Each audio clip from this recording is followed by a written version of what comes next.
Mm.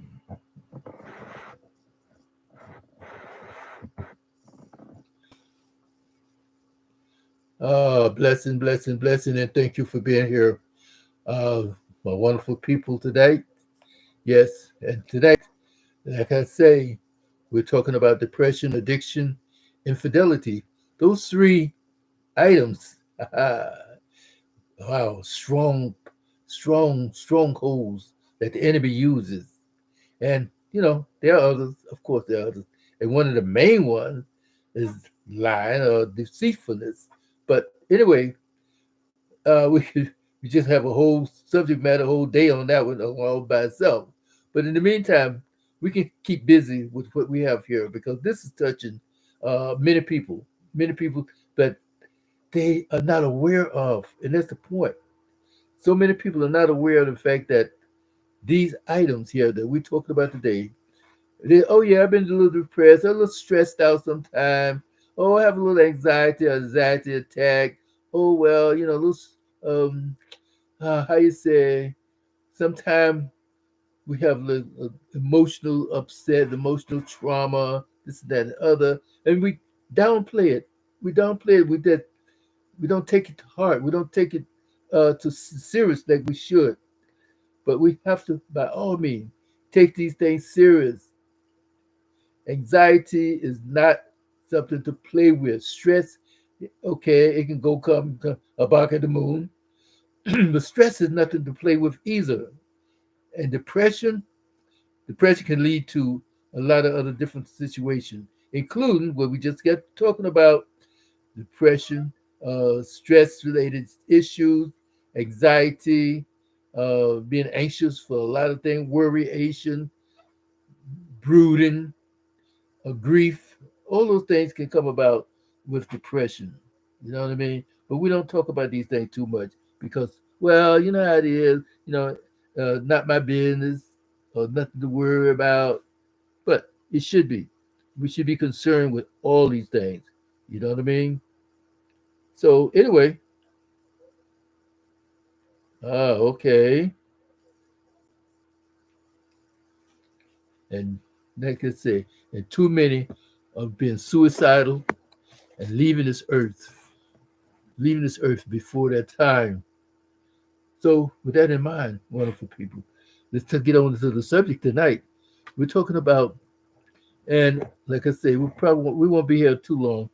But in the meantime, let's talk about the problem of obsession. Can't let go. Or either we're so deep into the situation, so deep into another person that we become so connected to them. It's almost like a fantasy. Uh, it's like a spirit. And it is. Obsession it is a spirit. It is so deep and so sincere that people have gone to hurt others, kill others, or either commit suicide themselves. And this is what we're trying to get at today because too many times we face these things, we run across these things, but then will it happen to you? Will it happen to me? Will I be so involved with another human being that I would commit suicide or that I would hurt someone? That's a question to ask. And so many of us have gone that direction, gone that out, that they have grieved, grieved in a relationship. Well, a broken heart. Well, what do you think broken heart is? It's a grief. And they grieve that loss of a person. Or either divorce. Divorce is another form of grief. And like you're so entangled, involved with that person that sometimes it might take a year, sometimes it might take years to get over that person because you grieve so much. You have been obsessed by that person. You have that fantasy about that person. You can't let go of the situation, but sometimes you have to let go. That's why we say forgive and let go, forgive and let God. So when we start to forgive, Let that situation depart from your heart, your mind, and spirit. So this is another thing too that happened. So too many times, like it's talking about not just the wife, but the husband also, and mostly about the husband when she does something wrong. Maybe she's cheating on him, right? And he finds out, or he figures out, or something come about them. First thing he wants to do, go into a depressed state, and that's what it is. He go into a depressed state. Then next thing he go see a lawyer about a divorce. Never mind conversation because he was told in life, in society, never take back a woman that's cheated. And guess what? All depends on what happened. How about if she wants to talk about it? But sometimes some of the women just don't want to come back home. Why is that? Because they're in such a situation or position, whereas home was not good to them. Home was not really home. See, a house is a home when you make it a home. So just because he's there, just because he provided for you, just because he uh, put a roof over your head, gave you some food, gave you some trinkets, jewelry, and all that kind of stuff, you know what I mean? What about your heart? What about your soul? What about compassion, uh, satisfaction? What about that intimacy? All these things come to play when she left, because she's leaving. And then he says, well, I did everything for you. I wanted you to do this, they want you to do that. But then how about when he's overpowering, overshadowing the situation? Sometimes a lot of men, so many men, is on the verge of narcissistic. Yes, they like was older and possessive. Well, the Bible said that I have rule over you. Okay, that's what the Bible said. Rule over you. But are you ruling in a way that when Jesus loved the church? He said, "Love your wife as Jesus loved the church." But Jesus loved the church in a compassionate way. Jesus loved the church in a humble way.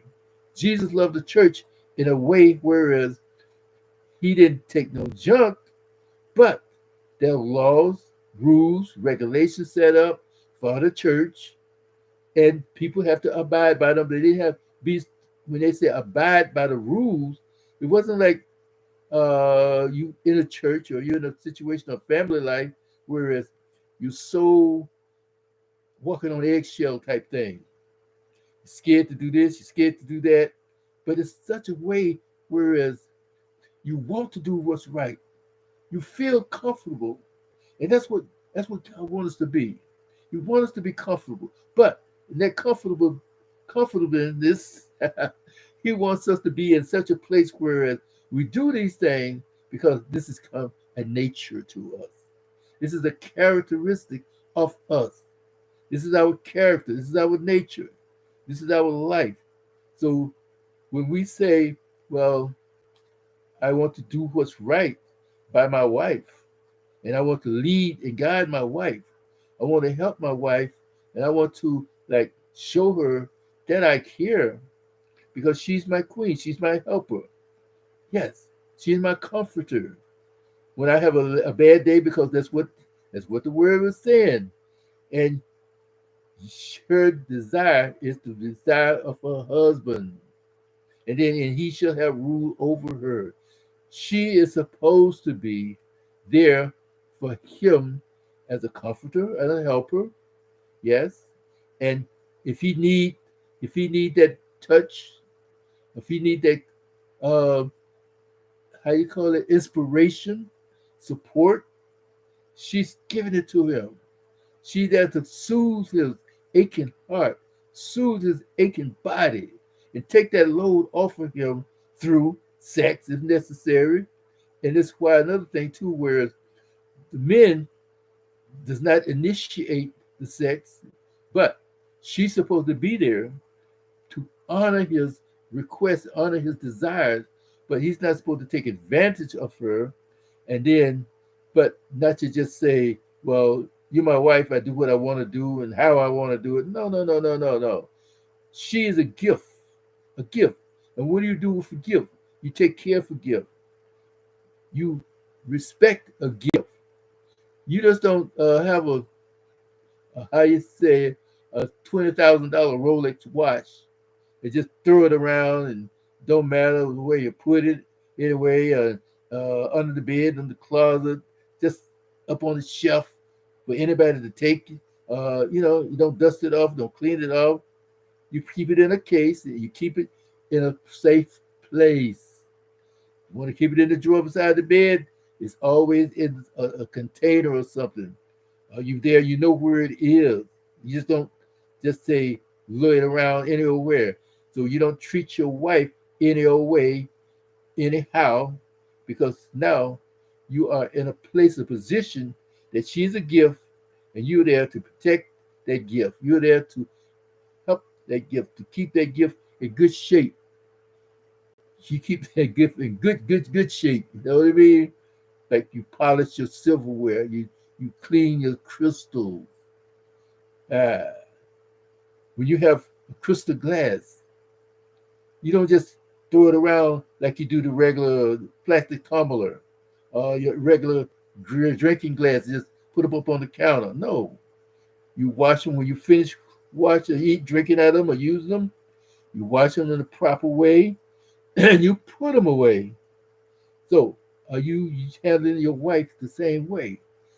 You have a rule over her, but are you treating her with respect? Are you treating her with that compassion? Are you treating her with the situation where you're caring for her?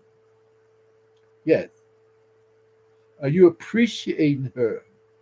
When you appreciate her, then if she happen to mess up or go outside, then you check why. Is anything that she noticed her like on the phone, you notice her doing things that privately what she hadn't been doing before. Now is the time to check to find out why and what. And then step up to the game, like step up like what's going on.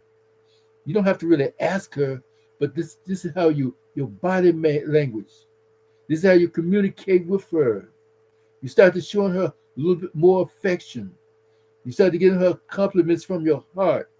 You start to doing things for her and then to her that's going to help her to respect you more, to honor you more, and then submit to you more.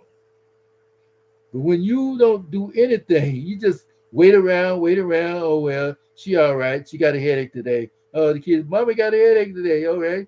Maybe she's in that time. You respect that, but you just don't leave her alone. No, you go over there, kiss on the forehead, ah, rub her head, rub her shoulder a little bit. You know what I mean? Let her know that you're there for her.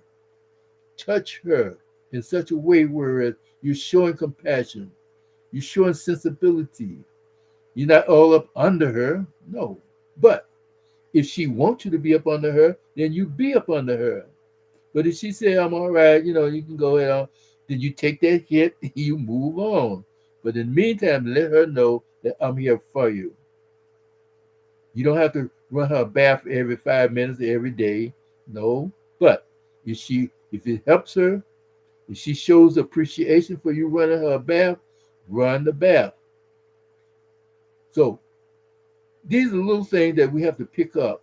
And another thing too, whereas some people like they go off the deep end about is that when you don't show her appreciation, or either when she doesn't show her man appreciation, or either she disrespectful, he's disrespectful of her, talking about her in such a way, or even thinking about her in such a way, or saying things to her in such a way that will hurt her feelings, cause her to not to be, how you say, in that place where she can respect you, uh, taking her joy away from you.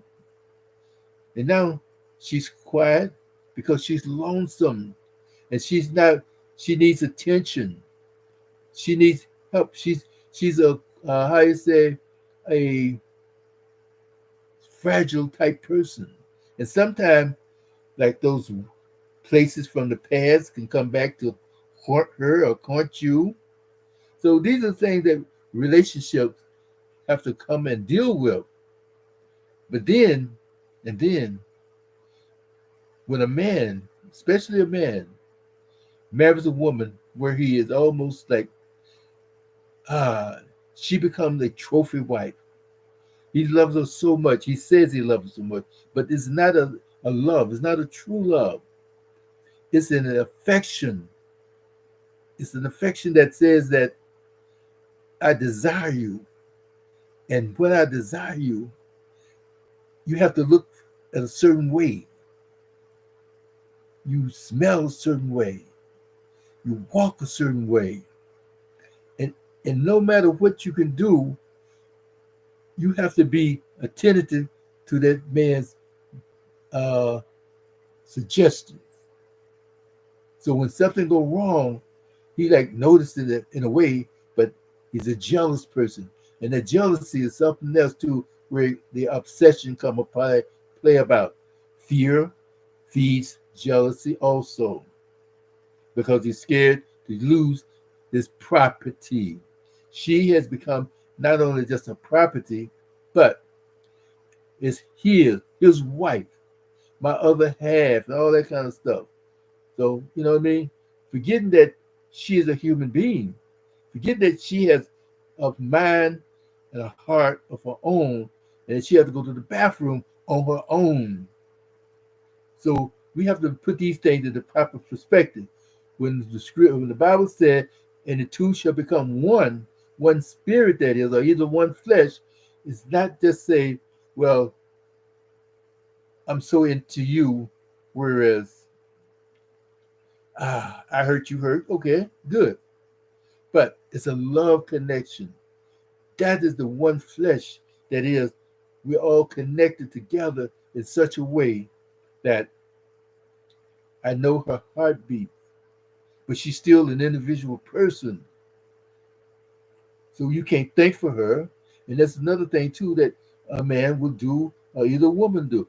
Think for them. You can't think for each other.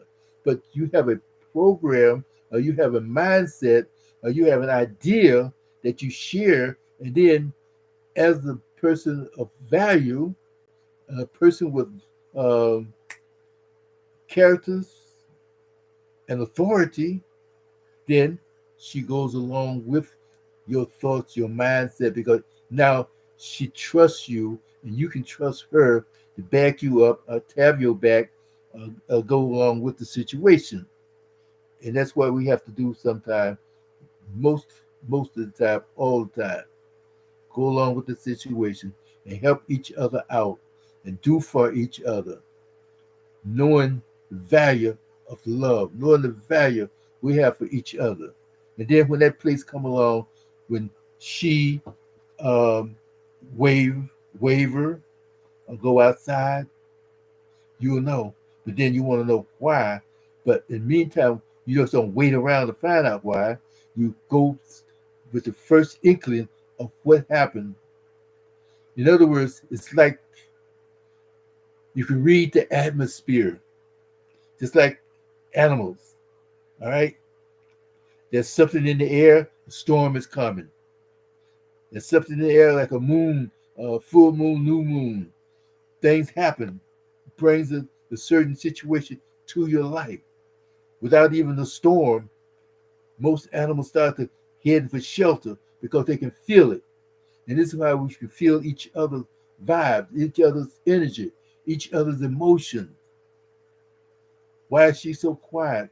Why is she want to get on the phone? But then, if you really want to get down to some situation, know where she works, know her job, even know her co-workers, know them, or even know about them. And then, you know what time she get off of work? She said, "Well, I have to work late." All right, so good. You know that well, how late is late? She don't know, but you call that job. You call the job and find out, you all right over there? You're working hard, da da da da da. And it's time where it said, well, she cut her phone off. She don't answer the phone. This and that and other. Find out why. Why they didn't pick up the call. She can pick up the call without even saying hello. Let you know that she's there, and then she'll know that you checking. And if she know that you're checking, she know that she can't be out too long. And then that job, you know, sometimes you have to take a chance and riding by the job. That's why, because you're concerned, provider, supporter, protector, and then the priest. But that protection is when she starts to noticing other people, paying attention to their uh, accolade, paying attention to their compliments. She started getting comfortable around other people, sometimes too comfortable. Are you there to support the situation? Are you there to how you call interfere, run interference to the situation? But that's what a man's supposed to do. He's supposed to do this so regularly and so often that he knows that something is wrong. And if she said that, well, it seemed like she's wearing down, pick up the pace. Pick up the pace. Okay, you tired? Look, I'll make it up to you. And then you make it up to her. But then a day has 24 hours. Most of the time you might work 12 hours. Okay, so you set out the 12 hours. So you know you got 12 more hours for 24 hours. All right? Usually you set aside 6 hours to 6 to 8 hours to sleep. So 3 or 4 hours you have there. Pay attention to your wife. Do what you got to do to occupy her, to make her feel secure, to make her feel safe, to make her satisfied and happy, to make her have that compassion, to show her that you are there as her man. During the first time, the first days of your marriage, go back to those days every so often. In other words, too, have some type of plan or program in your heart that you are, how you call it, when you spontaneous. Send some flowers, right? Let her know that you care. So you can outdo anybody else. And then you talk about the situation. Every so often you bring up the fact that, on the job, sometimes they have these people on the job, sometimes a single man or something like that. And you talk about it's in such a way that you can talk to people that get them to understand, to know that, maybe I am getting a little too close to Johnny and Sam and Sue and all them people. Maybe I am getting a little too casual with them. Maybe I'm letting them buy me lunch. Okay, you can buy lunch, but that's it. You know what I mean? Every so often, oh, you want to go out for lunch? Oh, well, okay. What about Jenny over there? How about Sarah? No, well, you know how it is. Well, we going to the same restaurant, and then you find out like, hey, well, wait a minute. Why you just want me to go to the restaurant with you? Why you just want me to have lunch with you? Maybe we can talk. I'm sorry, but I can't do no personal talking like that. Come on now. She can bring it up to date, up to him, and let him know that look, I'm not available. But due to past trauma, due to past situation, due to past hurts, due to past breakages and brokenness, and the way he come at her in such a way that her husband's not doing this, but when her husband does the same thing that helps her to get through the day, that helps her to make it through that situation, did she know? And her husband reminds her of her pain. Like, are you healed? Are you feeling better now? Da da da da da. Let her know that, hey, I'm the therapist. I'm the doctor for you. I'm the one that's here to help you through the situation. I got a shoulder that's ready for you, and I will be here for you to cry on my shoulder at any time. See, and this is why we do these things to let a woman know. So then this obsession thing, we can get control over it because for one thing, we have to understand to know that everybody, everybody have to die, everybody have to live, everybody have to have their own mindset. But then again, we don't control other people. We talk to each other. We make suggestions to each other. And then when they hard headed or do their thing on their own way, you want to know why. What's going on? I'm just making suggestions. And I know that you can make good suggestions too. And then compliment those suggestions that she's making. Compliment those changes that she's making. If it's a change that is going to be right.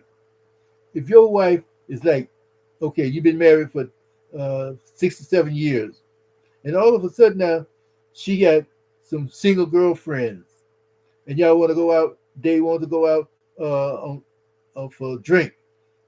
Girl, you married now. Well, you know how it is. Well, I'm gonna go out and drink it. No, no, you have to. No, but then if I can't go, then you can't go. Girls' night out. No, it's no girls' night out. You're married lady. You separated from girls, and then you remember the scripture. No unequal yoking. Now she wants to go out with the girls. Find out why and what.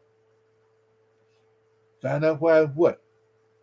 And then why do you really want to go out to the club to have a drink with the girls? And why you start to changing your uh, your clothing, changing your dress?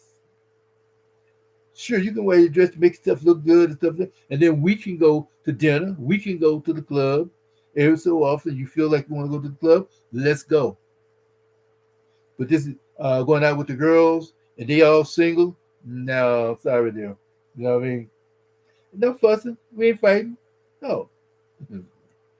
I'm just making a statement that it's not a good thing for a married woman to be going out with single girls at a club.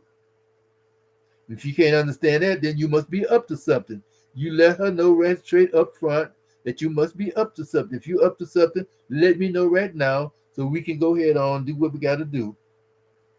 Because see, I'm not here for a whole lot of unnecessary, uh, unnecessary headaches, worryation, stress, and all that other stuff. No, and I don't think you want to be involved with stress and all that other stuff yourself. So, you know, if you feel like this house is closing in on you, we're gonna take a trip. We'll take a vacation. If there's a place you really want to go, we can go. If you want to go somewhere by yourself, let me know. Well, you know how it is. Sure. If she just want to go to a spa or something, spend a day, overnight at a hotel by herself, hey, you talk about it, wish her well, tell her you love her, and then I expect to see you tomorrow at a certain time. Then know what room she's in.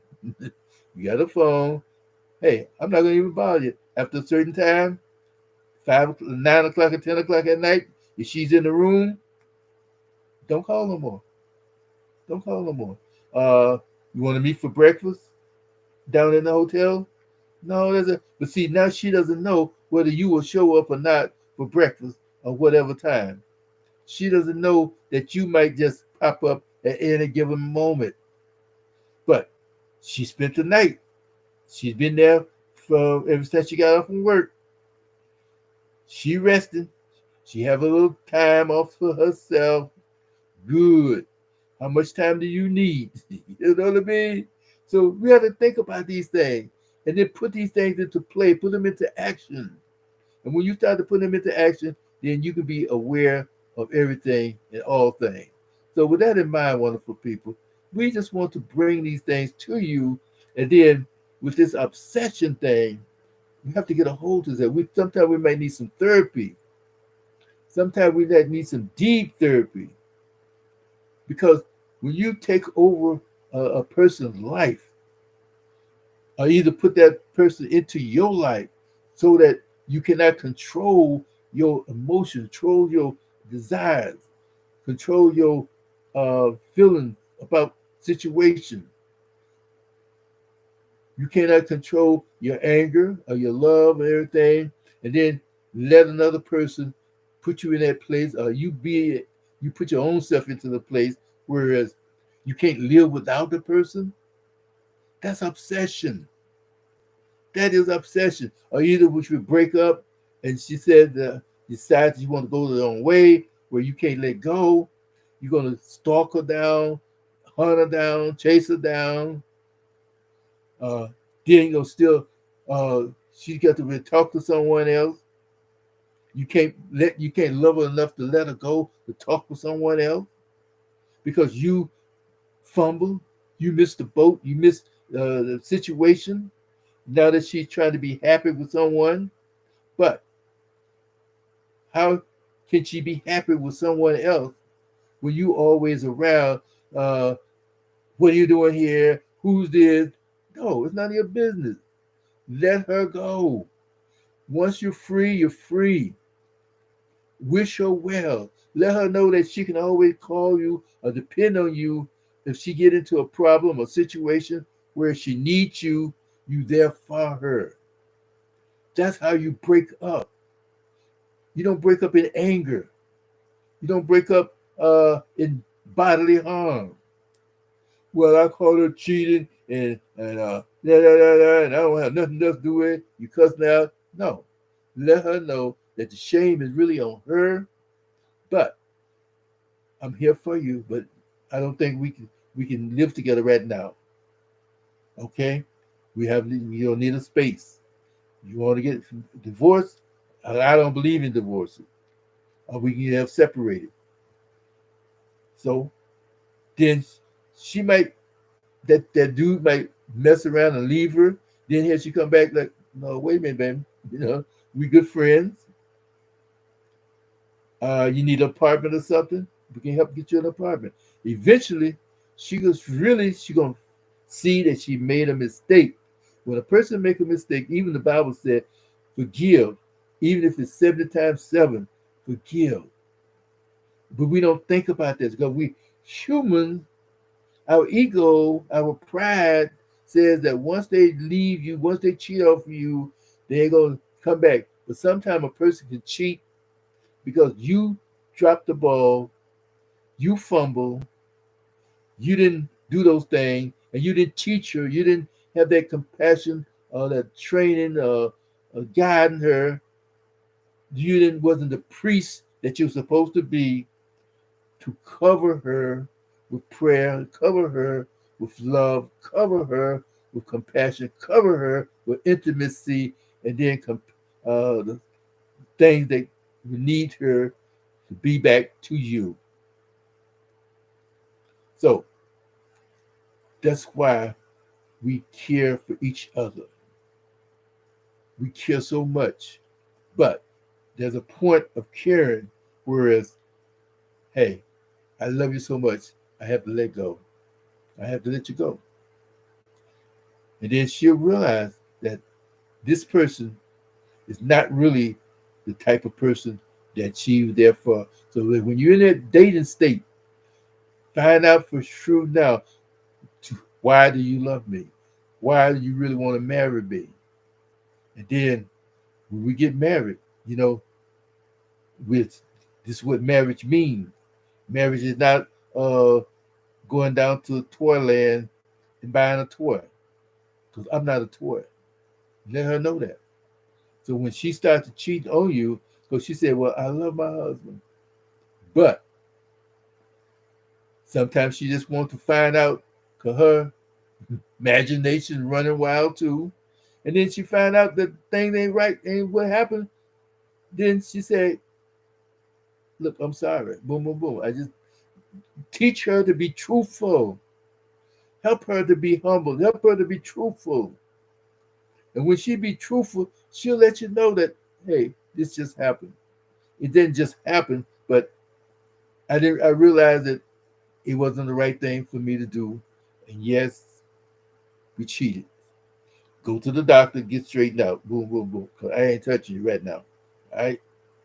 And then after a week or two, or maybe a month or something like that, and she said, "Hey, when are we? What's going on?" And then you say, "Are you ready? Are you for real? Are you sure?" So, because see, we don't know right now because our life and our value of life has screwed us up so bad that we don't know sometimes whether or not we're right or wrong. But we hold fast to the goodness and the good things to let us know that, hey, she might mess up again, just like we. Oh, how can we live a good life without screwing up sometimes? Yeah, we just might mess up. 'Cause all wrongdoing is sin, all unrighteousness is sin, all disobedience is sin. Sometimes we just might disobey or not say something to somebody or cut somebody off or have an attitude, complain. Complaining is sin. And we came out of our mouth with a complaint. We just sin just like she's screwing. There's no differentiation in sin in the Bible. Sin is sin. And then there are some sin that might not send you straight to hell. But then again, the wages of sin is still death. So stop beating her down. And then it's her attitude. If she had one of them attitudes where she think that she's playing you, then you definitely take that into consideration, take it to heart. That's it. Just because she said, "Oh well, forgive me, I'm sorry," this, and that, and the other, and she got this attitude about, "Oh well, I know I can get over on here." No, no, no, no. Don't play me. That's why you check a person and go let them go through that process. You don't only know the process that you have planned for them. If they can't go through that process or that time zone, uh, it's challenges that you have already set up, then she's no longer welcome in your life. That's it. That's it. That's it. Well, anyway, guys, thank you for being with us. You know, appreciate these few minutes with you. But like I say, think about this obsession thing. We're so obsessed with each other that we can't let go because obsession can bring you trouble, a lot of trouble. That's why a lot of this domestic violence comes from. That's why when somebody mess up, they go off the deep end and they like how you say, you have to, death is the only thing that can stop them. It's like a she bear. I don't know where to get all this power and energy from. When they like that way, the stress level, the hormone level goes up. So, you know what I mean? So think about it. Think about it. That's when they can run over you, run, run through red light. They do things like you would ordinarily do. Some of them don't survive. Some of them do not survive. Many of them don't survive. So think about it. Man hurt his wife and all of the children. A woman leave home, leave her children behind to chase after someone else. And then too proud to come back or too proud to even think about coming back, even after she got disqualified or hurt from the person that she went to with. But the husband still would not find her, let her know that, look here, I know you messed up. I know you're shooting bad. You and this guy's not together again. But if you need some help, here, I'm going to help you. I'm going to help you. And this is my wife. You're my new wife, my new family. But you still a part of my life. And here I am going to help you. That's how we make it in life today, people. Help us with one another. Everybody's not going to be sunshine and a star. Some people are going to be a little dusty. Some people are going to be a little corrupt. Some people are going to have some rust. All right? But just like a piece of lumber, If you have built of the house, you need an extra plank, get that plank over there, but you just don't throw it up on the house. You sand it down, you polish it down, you buff it, you paint it, and then nail it to your house. All right? So look here. This is Michael Jones, Desire to Excel at people, the letter N, LUV.com. Peopleinlove.com. Defeating depression, defeating porn and lust, defeating addictions, especially sexual addiction, defeating infidelity, which include suicide,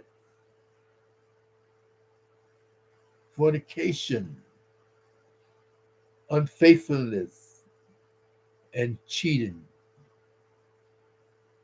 We can do better.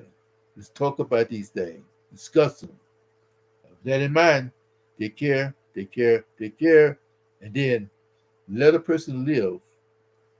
Let a person live. We're not here to close their life, to end their life. But then we're here to help us with one another.